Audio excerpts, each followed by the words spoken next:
देखिए जीवन में हम कहते हैं ना सफलता क्या है, तो आप अपनी दृष्टि में सफलता किसे मानते हैं? यदि आपसे पूछा जाए कि सफल होना एक सफल व्यक्ति है, तो आप अपनी दृष्टि में अपने हिसाब से सफलता किसे मानते हैं, या आप अपने आप के लिए सफल कब हो जाएंगे? हम्म अजय, कब हो जाएंगे सफल? क्या है मैं आपका?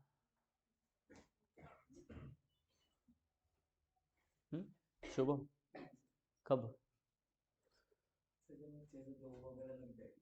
जॉब लग जाएगी? जॉब में क्या?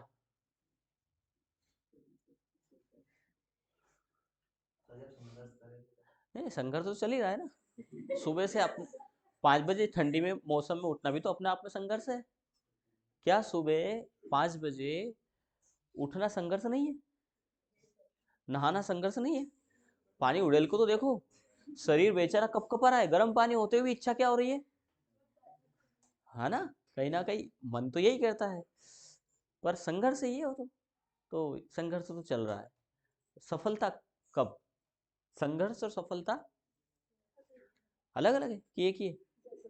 कोई लोग एक ही मानते हैं, बोले अलग मानते हैं। बोले संघर्ष खत्म, सफलता खत्म। सही बात भी है। संघर्ष जिस दिन खत्म हुआ, सफलता उसी दिन खत्म हो गई। तो आप सफलता किसे मानते हैं?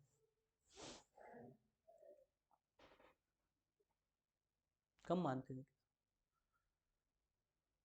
कोई भी नहीं। कब मानेंगे अपने आप को सफल? कब मानेंगे? कभी तो मानेंगे ना कि हम सफल हो गए। हाँ, गवर्नमेंट जॉब लगना है कि बिजनेस लगना है कि अच्छा पैसा वाला बनना है? यदि आप पैसे वाले को ही सफल मान रहे हो तो ये गलत धारणा है, ध्यान रखिएगा। उस पैसे वाले से जैसे पूछना कि आप सफल हो गए, वो कहेगा नहीं, अभी तो बाकी है। किसी भी व्यक्ति से, किसी धनाढ़ व्यक्ति से पूछ लो, किसी बड़े नेता से पूछ लो, अभिनेता से पूछ लो।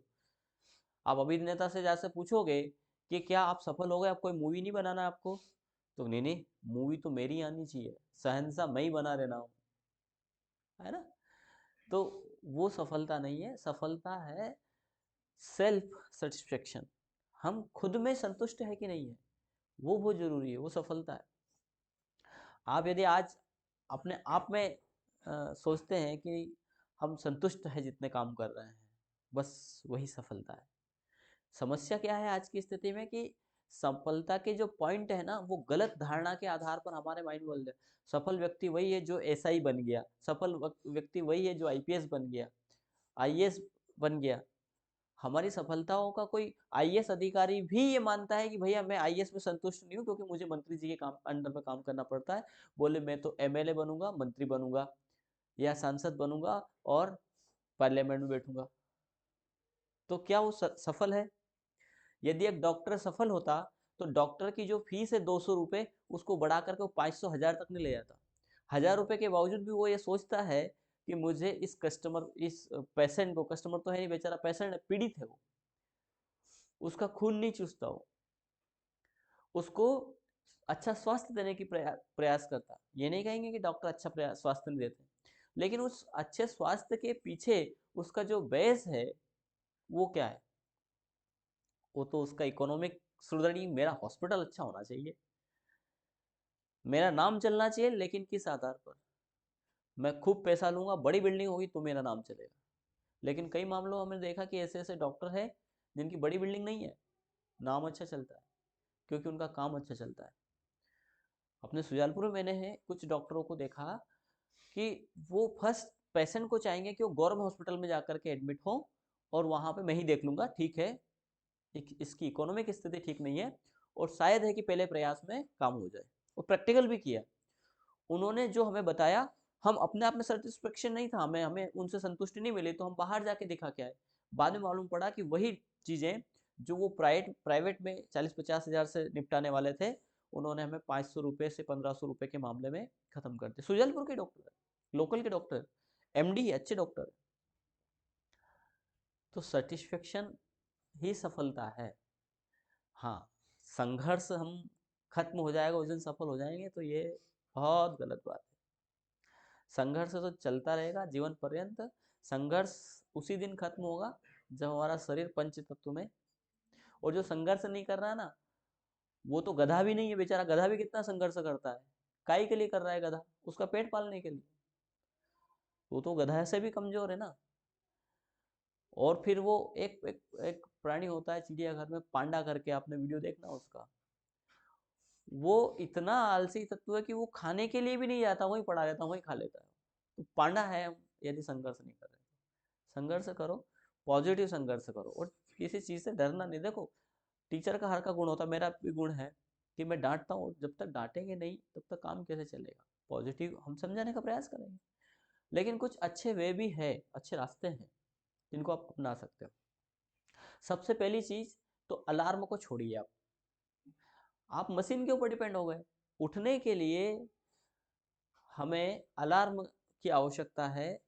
तो मैं तो कहूँगा कि आज से ही साले अलार्म बंद कर दो, अपनी खत्म कर दो, कि हम सबसे पहले तो इसको छोड़े। हम इसी के ऊपर डिपेंड हो गए। क्या क्या खाक आप जो है कि सफलता प्राप्त करेंगे? आप तो उस छोटे से मोबाइल डिवाइस के ऊपर डिपेंड हो गए उठने के लिए। आपको उठना है, आप अपने माइंड में सेट करिए ना कि मुझे आज 5 बजे उठना है। 5, 5:15 मेरा रूटीन है, मैं खुद कह दूंगा। मैं अलार्म से नहीं उठता। आज मैडम ने गलती से अलार्म लगा दी थी, मैंने उनको यही बोला, ये अलार्म बंद करिए। आप अपने आप को सेल्फ तो करिए कि हम इतना तो डिपेंड बनिए कि हम अलार्म को छोड़ें। अलार्म उठा रही है, मम्मी उठा रही है, पापा उठा रहे हैं, आप क्या उठोगे? हम बड़ी बड़ी बात करते हैं कि भैया विवेकानंद जी ने कहा था उठो जागरो तो लक्ष्य की प्राप्ति तक, रुको नहीं। हम क्या उठेंगे? हमें तो अलार्म उठाती है। समझ रहे हैं स्थिति को? सबसे पहले जीवन में सफल होना, यही सफलता सबसे पहले तो, कि आप अलार्म को बंद करें। और ये दृढ़ संकल्प के साथ सोइए ना, आपके हमें इतने बजे उठना है, बात खत्म हो गई। आपकी इच्छा 7 बजे तक की, तो 7 बजे का। आप क्यों 5 बजे का दृढ़ संकल्प करते हो जो आपसे सत्ता ही नहीं है? जिसको आप कर ही नहीं पा रहे हो, वो आपका शरीर, आप यानी आपकी आत्मा तो बहुत सोचती है, आपका मन तो बहुत सोचता है, क्योंकि मस्तिष्क विचारों का केंद्र बिंदु है। सारे विचार मस्तिष्क में आते हैं। अब मस्तिष्क में तो विचार आ गया कि भैया मैं तो प्रधानमंत्री बन गया, अब सब मुझे ही देख रहे हैं। यानी अभी रामलला की स्थापना के समय प्रधानमंत्री जा रहा था, तो हमारी इच्छा हो रही कि यदि काश में भी ऐसा होता, मैं भी ऐसे लेके जाते, पूरा विश्व पटल मुझे देखता। हर की इच्छा होती है, तो विचार है, मस्तिष्क में आते हैं। पर ऐसे विचार लाने के पहले हमें उनके बेस तक तो पहुंचना है। विचार तो बड़े बड़े आ रहे हैं और डिपेंड हम अलार्म के ऊपर है। तो विकासशील से हम विकसित की श्रेणी में ऐसे कैसे आएंगे? विकसित बनना है तो पहले तो अपने आप को विकसित करना पड़ेगा। मेरा मानना है कि आपकी इच्छा 8 बजे उठने की है, तो आप बिल्कुल 8 बजे उठिए। पर फिर यह नहीं होना चाहिए कि आप 9 बजे तक उठेंगे, आप 10 बजे तक उठेंगे, क्योंकि जितना आप ढील देंगे उतनी समस्याएं बढ़ेगी। आप इधर 2 बजे सोते हैं, कोई परेशानी नहीं है, बिल्कुल सोइए। इधर आप 9 बजे का टाइम बनाइए कि 9 बजे उठना है आपको। आराम भी जरूरी है ना। मालूम पड़ा कि 2 बजे सो रहे हैं और आप अपने आप से उम्मीद करें कि मैं आज 5 बजे से उठ के पढ़ूंगा, तो ये कोरी बकवास चीजें हैं। आप सबसे पहले तो ये निर्धारित करें कितने बजे उठना है, इतने बजे सोना है, इतने बजे उठना है। और डिपेंड नहीं होना, बेसिक चीज में डिपेंड नहीं होना, बाकी तो सब अपनी जगह। आप कल से कह देंगे कि सर आप तो खाना भी आप खुद बनाइए, आप डिपेंड नहीं हो, तो मशीनरी की है। पहले हमारी सोच, अपने आप को एक बेसिक कंट्रोल लेकर के तो चलें। हम मोदी जी को बड़े उससे कई बातें कह देते हैं, उनके बारे में बहुत सारे लोग कह देते हैं। हम इन सेंस, मैं तो मानता हूँ कि मैंने यदि किसी व्यक्ति को पढ़ा है, समझा है, तो बुराई करना बेकार है। पहले उनके सिद्धांतों के ऊपर तो चलें।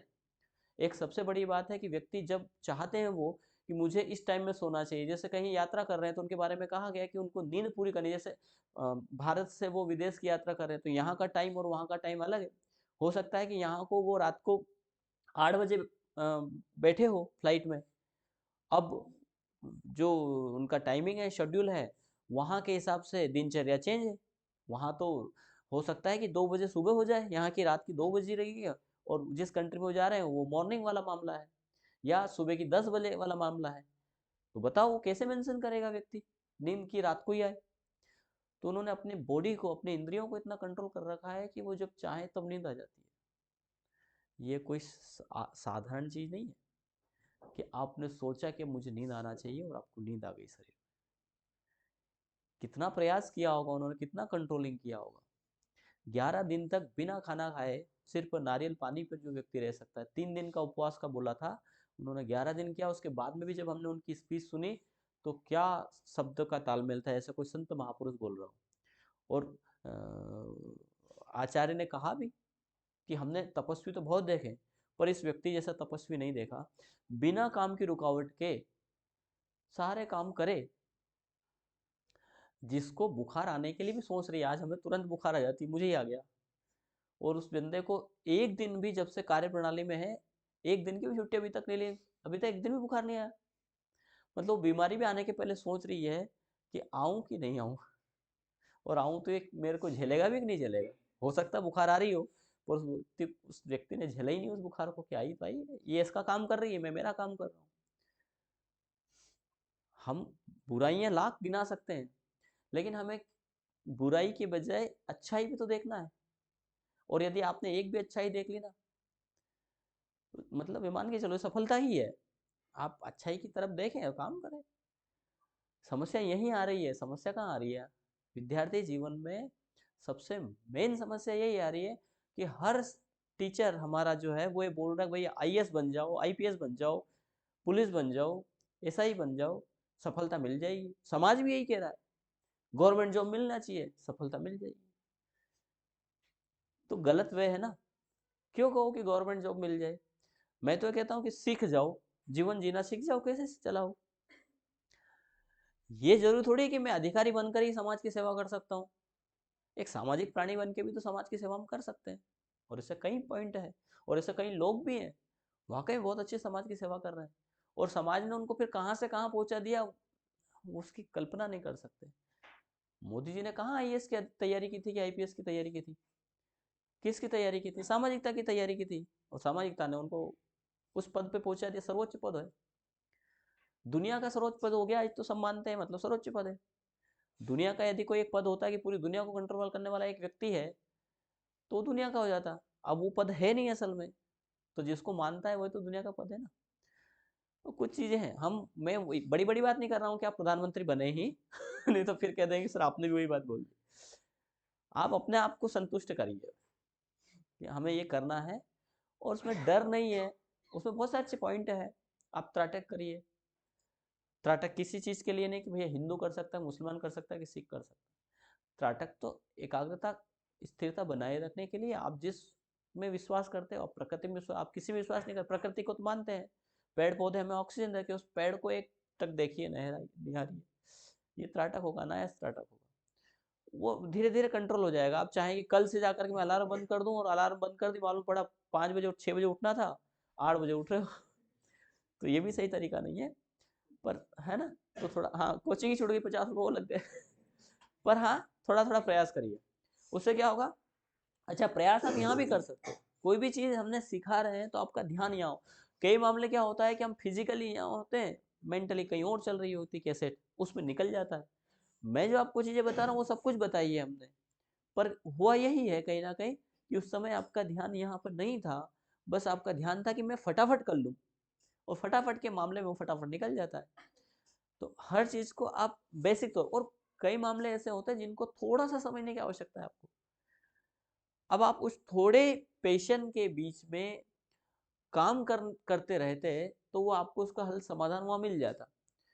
और पर क्या होता है, नहीं आया सर, हमारा नहीं आ रहा। जैसे जीएसटी नहीं आया, बोले सर हमारा जीएसटी नहीं आया। तो जीएसटी नहीं आया, उसमें आपने कितना प्रयास किया।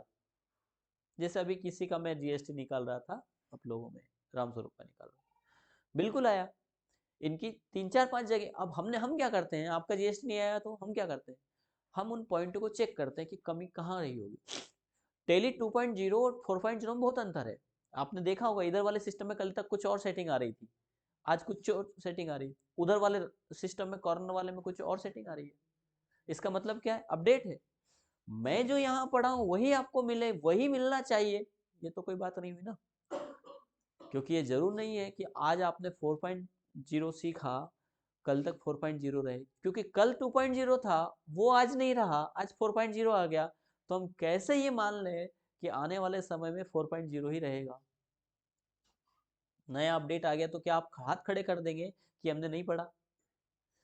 आज 10th का सिलेबस हमने जब पढ़ा था कुछ और था, आज की स्थिति में कुछ और है, तो हम क्या कह सकते हैं कि हमने 10th नहीं पढ़ा? सोचिए एक बार के लिए, हमने क्या वही 10th पढ़ा जो आज का 10th क्लास में सिलेबस है? एक समय में शिक्षा हमारी ग्रामीण क्षेत्र पे हो रही थी, और मैं मानता हूं कि जो हमने 6th-7th स्टैंडर्ड में पढ़ी वो हमारे बच्चे नर्सरी एलकेजी में पढ़ रहे हैं। बुक भी मैं देखता हूं उनकी बुकों में वो सारा कंटेंट है। तो क्या हमने वो क्लास नहीं पढ़ी? हमने वो क्लास पढ़ी है। अब हमें क्या करना पड़ा है? उसको हम पहली जनरेशन में देख पा रहे हैं, फर्स्ट क्लास में देख पा रहे हैं, फर्स्ट स्टेप में देख पा रहे हैं, क्योंकि समय चेंजेस हो रहा है और समाधान आपको निकालना पड़ेगा चेंजेस के साथ में। आप पूर्णतः डिपेंड नहीं बनिए दूसरों के ऊपर कि आप हर बात में आप सेल्फ डिपेंड जितना हो सके वो करिए, और वही सेल्फ डिपेंड या सेल्फ सेटिस्फेक्शन ही सफलता है। फिर आप अपने आप को मान लेंगे कि मैं काम कर लूंगा, कोई भी काम हो, काम कोई छोटा बड़ा नहीं होता, पर करने की दृष्टि से थोड़ा सा प्रयास करें। चलिए, और उन्हीं प्रयासों के लिए मैं आपको अभी बता रहा हूँ कि आप गलती कहाँ करते हैं। ध्यान से समझना कि जब आपका नहीं आ रहा हो तो क्या करना है, या कोई भी चीज ऐसी कोई चीज है जो उससे रिलेटेड है, तो कहाँ कहाँ किन किन पॉइंट पे हमें जाना चाहिए वो हमें देखना है।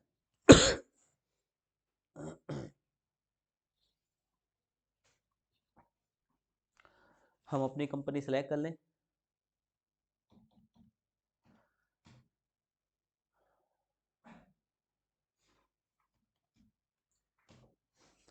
हम टैली को पढ़ा रहे हैं, टैली का 1.0 ही वर्जन टैली प्राइम करके आया था, तब हमने पढ़ाया। 2.0 आया, वो पढ़ाया। 2.0 में कई प्रोजेक्ट बनाए, इतने में 3.0 आ गया। 3 में बहुत सारे चेंजेस हो गए। पिछले सेशन में अभी बुक प्रिंटिंग के लिए चल रहा है, तो हमने 3.0 के साथ में अपडेशन किए। 3 से हम निकले ही थे, बुक प्रिंटिंग के लिए डेटा ही दिया था कि इधर गए टेली के साइट पे तो देखा कि 4.0 लॉन्च हो गया। मैं तो अपडेट ही कर रहा था, नोट से अपडेट करा, अपडेट कर भी नहीं पाया कि 4.0 हो गया। मैंने वहीं रोक दिया कि अब हम इसको ही रखेंगे, अब जो अपडेशन होंगे ऐसे तो होते रहेंगे, कब तक हम नोट से अपडेट करें। हम अब इस बात पे काम करेंगे कि कोई भी चेंजेस हो जाए आपको करना है, हम कोई सा भी वर्जन पढ़ा दें, क्या फर्क पड़ता है कि हमने विंडोज 10 पढ़ा कि विंडोज 11 पढ़ा। ये मायने तो हमने पढ़ा, ये बहुत मायने रखाता है, कौन सा वर्जन पढ़ा ये मायने ज़्यादा विशेष नहीं रखाता है। इसलिए आपको थोड़ा सा उस पर फोकस करना है और उन चीज़ों को समझना है कि कोई भी नया वर्जन हो जाए उससे क्या फ़र्क पड़ेगा। थोड़ा सा समय लग सकता है, ये है, समझना तो कई मामलों में पड़ता है। देखो, जीएसटी ना आने के कारण क्या क्या हो सकते हैं उन पर गौर करिएगा। एक तो हमारा फिनेंशियल ईयर, कि हमारा फिनेंशियल ईयर क्या है, करंट पीरियड क्या है, ये करंट पीरियड है। अब करंट पीरियड ये आ रहा है, और हमारी जो डेट है या कंपनी की डेट है वो हो सकता है 1 अप्रैल 2024 आ रही हो। एक मामला तो ये रहेगा, या 1 अप्रैल 24 हमने रखा, और अभी तो 23 ही इसमें, लेकिन 24 रखा और करंट पीरियड हमारा 1 अप्रैल 23 से 24 है, जबकि स्टार्टिंग हमारी 1 अप्रैल 2024 हो रहा है। या हो सकता है कि ये 24 से 25 हो और ये 1 अप्रैल 23 हो, जो भी लगा है, तो दोनों की डेट मैच कर रही है। तो कैसे आप उस जीएसटी का कैलकुलेशन, क्योंकि जीएसटी कैलकुलेशन वित्तीय वर्ष के अनुसार कैलकुलेट होकर के फिर पे करना है ना। आपने यदि यहाँ पर डेट चेंज कर रखी है तो ये तो एक अलग वर्ष हो गया ना आपकी कंपनी का। तो हमें ध्यान रखना है कि 1 अप्रैल 23 यदि हमने लिया है तो हमारी ट्रांजैक्शन की डेट भी 1 अप्रैल 23 से 31 मार्च 24 तक होना चाहिए। एक चीज तो ये आपको ये चेक करना है, ठीक है। दूसरा, यहाँ हो सकता ये क्या दिखाता है, करंट आज की डेट है, ये डेट इसी में मैच करती हो, यहाँ पर देख के पूरा जजमेंट नहीं कर सकते आप। आपको क्या करना है, इसके बाद अपनी कंपनी को F3 सेलेक्ट करके अल्टर कंपनी में जाना है। यहाँ पर भी चेक कर लें फिनेंशियल ईयर हमने क्या लिया है, ठीक है। इसी के साथ हमारा स्टेट कौन सा है। आपने यहाँ जल्दबाजी महाराष्ट्र तो नहीं, क्योंकि एम से आशा आता है कई बार, वैसे तो महाराष्ट्र मध्य प्रदेश में बहुत अंतर है, पर हम जल्दबाजी में ऐसा कर लेते हैं, ठीक है। तो ये चेक करें कि अपना स्टेट सही है। दो चीज हो गई, ध्यान रहेगा, पॉइंट टू पॉइंट बता रहा हूँ मैं आपको। इसके बाद ये सब सही है तो फिर हम क्या करें, अपनी वाउच एंट्री में जाएं। जो भी वाउचर एंट्री हम कर रहे हैं, जैसे परचेस की वाउचर एंट्री ले रहे हैं। यहाँ पर हमने पार्टी सिलेक्ट किया, जैसे कंप्यूटर हाउस का लेजर बना लेते हैं कंप्यूटर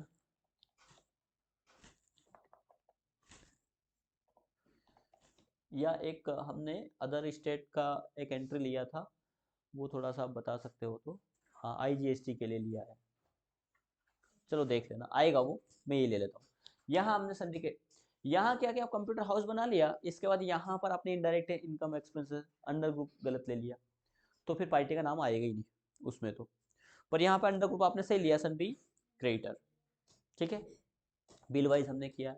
इसके बाद हमने क्या किया, इसके स्टेट में हो सकता है कि हमने अदर स्टेट सिलेक्ट कर लिया हो, तो देखिए अदर स्टेट उस स्थिति में जब IGST निकाले तब ध्यान रखिएगा ये चीज, IGST तभी कैलकुलेट होता है जब व्यवहार अदर स्टेट से किया हो, यानी दिल्ली, महाराष्ट्र, MP को छोड़ करके, उस स्थिति में IGST निकलेगा। आगे एंट्री IGST की भी ध्यान रखिएगा, ठीक है। तो हमने यहाँ सिलेक्ट कर लिया महाराष्ट्र और बाकी डाल दिया, एक्सेप्ट कर दिया, ठीक है। अब यहाँ पर प्लेस ऑफ सप्लाई परचेस कर रहे हैं, तो हमारा यहाँ महाराष्ट्र आपके दिमाग में आया, आपने यहाँ पर भी महाराष्ट्र कर दिया, ठीक है। तो ये महाराष्ट्र का, अब यहाँ पे क्या निकालेंगे हम, ये अगर महाराष्ट्र है तो हम IGST कैलकुलेट करेंगे, तो ऐसी स्थिति में IGST नहीं निकलेगा। आप चाहे तो देख सकते हैं, हमने लिया यहाँ पे परचेस टैक्सेबल। अच्छा, कुछ स्टूडेंट ने यहाँ पर कर दिया परचेज GST में, यहाँ कुछ चेंजेस कर दिए एंटर एंटर करके, वो तो क्योंकि आप एंटर से आ रहे हो ना। हमने क्या किया था, परचेज लेजर बनाया, उसका अंडर ग्रुप परचेस अकाउंट दिए के कंट्रोल A कर दिया, हमने ऐसा किया था। आप एंटर करके आ रहे हो तो ये बेसिक चीजें पूछता भी है, जैसे ये लेजर टाइप, तो हमने यहाँ पर इसको नॉट एप्लीकेबल, इनमें से डिस्काउंट है, बोले नहीं हमारा लेजर डिस्काउंट, इनवॉइस राउंडिंग है, बोले नहीं, तो हमने इसको नॉट एप्लीकेबल कहा। इंक्लूसिव असेसमेंट वैल्यू, अब यहाँ GST आया, हुआ क्या, ये पूछ रहा है आगे आप हम पढ़ेंगे असेसेबल वैल्यू, तो अब हम असेसेबल वैल्यू का अर्थ नहीं समझ पा रहे, इसके पहले ही हमने क्या समझ में माइंड में शेर पर ले देखा, हमारे घुसा हुआ GST, तो यहाँ पे हमने सेलेक्ट कर लिया GST क्या है, तो हमने जो था उसको ले करके यहाँ पे कुछ पूछा तो नहीं पूछा, तो बोले यही होगी, वो क्या कैलकुलेट करेगा, आपके आइटम के ऊपर वो असेसेबल वैल्यू कैलकुलेट करेगा। असेसेबल वैल्यू का यूज होता है जैसे हमारा डिलीवरी चार्ज है, अब जो आइटम हमने परचेज किया, आगे हम असेसेबल वैल्यू समझेंगे, लेकिन फिलहाल बेसिक सा मैं समझा देता हूँ। दो आइटम है, एक पर GST लग रहा है हमारा 9% और एक पर लग रहा है हमारा 18%। जो 9% लग रहा है वो हो सकता है कि वैल्यू है वो 10,000 की है जिस पर 9% लग रहा है, और एक आइटम है 50,000 का जिस पर 18% लग रहा है। अब गवर्नमेंट ने कहा कि भाई आप जो डिलीवरी चार्ज है उसके ऊपर जो GST कैलकुलेट करेंगे वो 18% करेंगे, तो बोले साहब 18% का तो GST इस ट्रांजेक्शन का जो डिलीवरी चार्ज है इसका वो ज़्यादा लग रहा है, हमने जबकि परचेस में एक आइटम 9% का भी खरीदा है, तो एक काम करिए ना, आप 9% का GST लगा लीजिए इस डिलीवरी चार्ज के ऊपर, तो यहाँ पर क्या होगा, विसंगति होगी, गवर्नमेंट लेना चाहेगा 18%, हम देना चाहेंगे 9%, ठीक है नहीं, क्योंकि वो ज्यादा लेना चाहेंगे जबकि हम कम देना चाहेंगे, क्योंकि हमने कम GST वाला भी तो आइटम खरीदा है ना। तो गवर्नमेंट ने कहा कि नहीं, आप इस प्रणाली पर ना जाइए, ना मेरा ना तेरा, आप असेसेबल लगा लीजिए, आप उस वैल्यू, कौन सी वैल्यू कितनी की है उसके आधार पर GST कैलकुलेट करिए, तो वो आगे हम असेसेबल वैल्यू पढ़ेंगे। लेकिन जब ये पॉइंट आया तो आपने इसको बिना समझे ही, क्योंकि हर एक चीज यूज के लिए है, तो उसको पहले पढ़े कि ये हमने पढ़ा है कि नहीं पढ़ा, इसके बाद इसको नॉट एप्लीकेबल करेंगे GST। अब ये इसको नॉट एप्लीकेबल किया तो बाय डिफॉल्ट नॉट एप्लीकेबल, क्योंकि दोनों में से एक लगेगा, या तो असेसेबल लगेगा या GST लगेगा। जब आपने असेसेबल उस पर लागू किया तो GST बाय डिफॉल्ट उस पर डिफॉल्ट हो गया, सॉरी डिसेबल हो गया, तो आपको क्या करना है, यहाँ पे फिर से उसको एप्लीकेबल करना है, ठीक है। ये कर दिया, फिर क्या होता है कि हमारे रूटीन में आइटम के ऊपर GST और HSN नंबर डालने का रूटीन बना हुआ, तो हमने परचेस के लेजर पर ही डाल दिया चीजें 18%।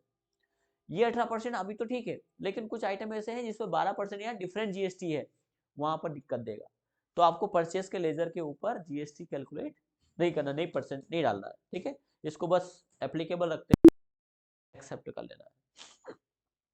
अब यहाँ पर हमने आइटम लिया, आइटम में कोई भी आइटम ले ले, जैसे हमने डेल का लैपटॉप लिया, क्वांटिटी ली, रेट, ठीक है। इसी के जस्ट बाद हम यहाँ पर कैलकुलेट करेंगे IGST यहाँ, क्योंकि अदर स्टेट लिया है हमने इसका, तो हम क्या बनाएंगे अल्ट सी से। अब आप लेजर बनाएंगे ना GST का, उसके साथ में जो बना है उसी को एडिट कर लेना, इनपुट IGST। इनपुट क्यों लगाएंगे वो आगे नेक्स्ट क्लासेस में, इस क्लासेस में नहीं बताऊंगा मैं, क्योंकि बहुत ज़्यादा बड़ा मामला हो जाएगा। Duties and tax GST। अभी इन्होंने क्या किया था कि GST यहाँ सेलेक्ट कर लिया और यहाँ पर C तो बोले शेष होगा, CGST था, अपने इसमें तो IGST अभी फिलहाल, पर उन्होंने क्या किया यहाँ CGST लिखा और यहाँ क्या सेलेक्ट कर लिया शेष। तो थोड़ा ध्यान रखना है कि हमने जो GST लिया वही सेलेक्ट किया है कि अदर, जैसे IGST तो IGST लेंगे, ठीक है। यहाँ परसेंटेज नहीं डालना है, कुछ स्टूडेंट ने यहाँ पर परसेंटेज डाल दिया। परसेंटेज सिर्फ हमें आइटम पे डालना है, क्योंकि हम एक जैसे GST कैलकुलेट नहीं कर रहे। यदि हमारे सभी आइटम, हमारी शॉप में सभी आइटम के ऊपर 18% लगता है तो फिर ये सही तरीका है, लेकिन हमारे इसमें डिफरेंट डिफरेंट लगे तो हम आइटम के ऊपर GST लगा के चलेंगे, और अधिकतर में यही होगा, कंट्रोल ए से एक्सेप्ट कर दिए। लेकिन अब यहाँ पर GST नहीं निकला, IGST आना चाहिए था इस आइटम का, क्यों नहीं निकला? क्योंकि हमने यहाँ जो कंप्यूटर इसको स्टेट जो लिया है इसका, ये महाराष्ट्र लिए, तो सही है, GST नंबर नहीं तो भी चल जाएगा, पर डाल के चलिए, क्योंकि इससे GST हमें देख पाएंगे, उसमें एरर आएगा। पर यहाँ सप्लाई डिटेल में हमने क्या सिलेक्ट करा, महाराष्ट्र ही कर रखा है, यानी ये तो एक ही स्टेट का हो गया। यानी ये कब निकलेगा, जब CGST GST होगा। लेकिन ये हमारी कंपनी में CGST GST में भी हो सकता नहीं निकले, क्योंकि हमारी कंपनी का स्टेट महाराष्ट्र नहीं है, हमारी कंपनी का स्टेट मध्य प्रदेश है, ठीक है। तो हमें सप्लायर में क्या देना है, मध्य प्रदेश, ठीक है। और फिर हम इसको एक्सेप्ट करेंगे, आप पाएंगे GST खुद ही कैलकुलेट होकर के आ गया IGST। इसके बावजूद भी कभी कभी क्या होता है कि एक आइटम पर तो ठीक है निकल गया, ठीक है, लेकिन दूसरा आइटम जो हम ले रहे हैं, सपोज करिए एक आइटम हम बना लेते हैं, मैं बना लेता हूं यहाँ पर एंटीवायरस,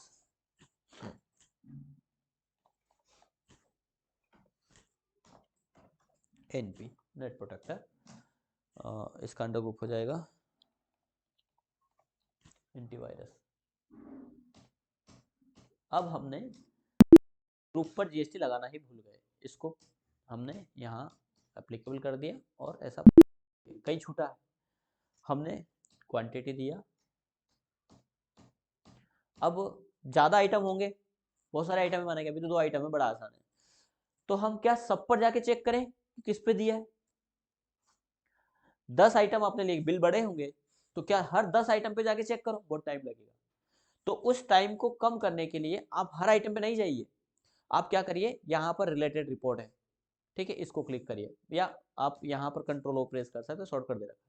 यहाँ पर जब जाकर के देखेंगे तो ये बता देगा कि किस पर GST निकला है, किस पे नहीं निकला है। देखिए IGST निकला है 40,100 का, ड्यूटीज एंड टैक्स की वैल्यू है 7,218 रुपये, एक्सपेंड करके दिखा देगा कि इस पे कितना परसेंट उस पर निकला है, पर सही निकला कि नहीं निकला है ये भी देख लीजिए, यहाँ पे सही निकला कि नहीं निकला, ये कैसे देखेंगे? तो कैलकुलेटर यहीं पे आप कंट्रोल के साथ में N प्रेस करिए, ये कैलकुलेटर आ जाएगा, कंट्रोल N इसका शॉर्टकट होता है।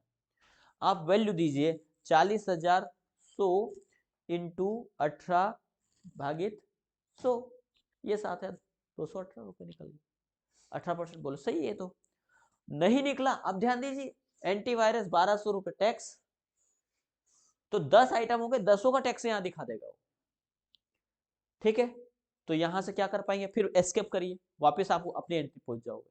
क्या करिए, हमें पकड़ में आ गया कि भाई नहीं निकला है, हम इस पे डायरेक्ट, अब फिर बहुत सारे ऐसे करते हैं, तो आप डायरेक्टली उसको क्लिक करके कंट्रोल एंटर करिए, फटाफट वहां पे पहुंच जाइए, और एंटीवायरस वाले ग्रुप पे ही लगा देते हैं हम, तो आइटम पे भी लगा सकते हैं, पर हमने ग्रुप पे लगाया भी था। शुड क्वांटिटी भी एडेड, यस करेंगे। यहाँ पर HSN कोड आप अभी फिलहाल देखना पड़ेगा, उसमें सीधे से GST कैलकुलेट कर लेते हैं, HSN कोड डाल के चलिएगा आगे, नहीं तो पर भी डेट का पूछता है, यहाँ पर भी हम नहीं पूछेगा, वो एक बार हमने जब नहीं पूछता, वो डिटेल का कि कब से लागू करना है। हो सकता है कि आपने कंपनी 1 अगस्त से स्टार्ट किया हो, बुक बिगिनिंग डेट, तो आप लागू एप्लीकेबल कब से करेंगे, 1 अगस्त से, नहीं तो आपका उस पर चार्जेस लग जाएगा, है ना। ये आ गया। दिख ही रहा है यहाँ पे तो, पर पुरानी टैली में नहीं दिखता है, उसमें ग्रुप पे लगा दिया तो यहाँ नहीं दिखता है। 2.0 एक दो सिस्टम में, ज्यादा में नहीं है। तो आप उससे नहीं घबराइए, नहीं आया चेक कर लीजिए ना। कुछ चीजें पुरानी चीजें सीख, उससे बेनिफिट है। नया यहाँ सीख रहे हैं, प्रैक्टिकल पुराने पे कर रहे हैं, तो आपके लिए बेनिफिट है कि आप दोनों चीज सीख रहे हैं। हमारे में तो सर ऐसा है ही नहीं, हमारे में तो आप ऐसा दे दीजिए, इसका मतलब है कि आप इसके ऊपर डिपेंड है। कल को ये नहीं रहा तो, और पक्का नहीं रहना है, पक्का नहीं रहना है, क्योंकि रहना होता तो टेली प्राइम वो क्यों आता, ईआरपी चलता रहता या 7.2 चलता रहता, प्रारंभिक समय का 4.25 भी चलता रहता। मतलब कहीं ना कहीं कमी है, कमी नहीं कह सकते, रिक्वायरमेंट है ना। कोई भी कमी एकदम से नहीं आती। हमें लगता है कि और इजी, पहले में क्या हो रहा था, अभी हमने आपको, आप वीडियो देखेंगे उसमें है, यूट्यूब अपने एप्लीकेशन पे सारे वीडियो इसके डले हुए हैं। हम आपको पहले आइटम पे डालना बता रहे हैं, फिर ग्रुप में बता रहे हैं, आपने वीडियो देखा होगा तो।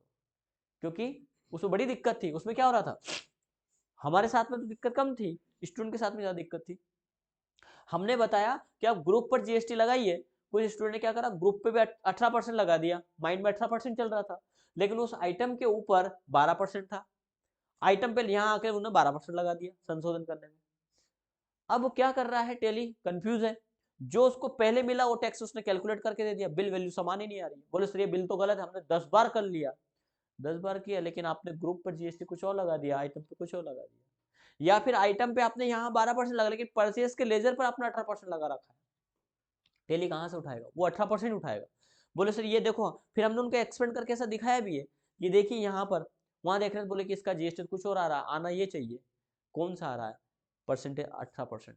अब क्या होगा कि आपने 25 एंट्री की है और ग्रुप पे परचेस का लेजर लगा रखा है, तो 25 एंट्रियों में उसने 18% कैलकुलेट किया है।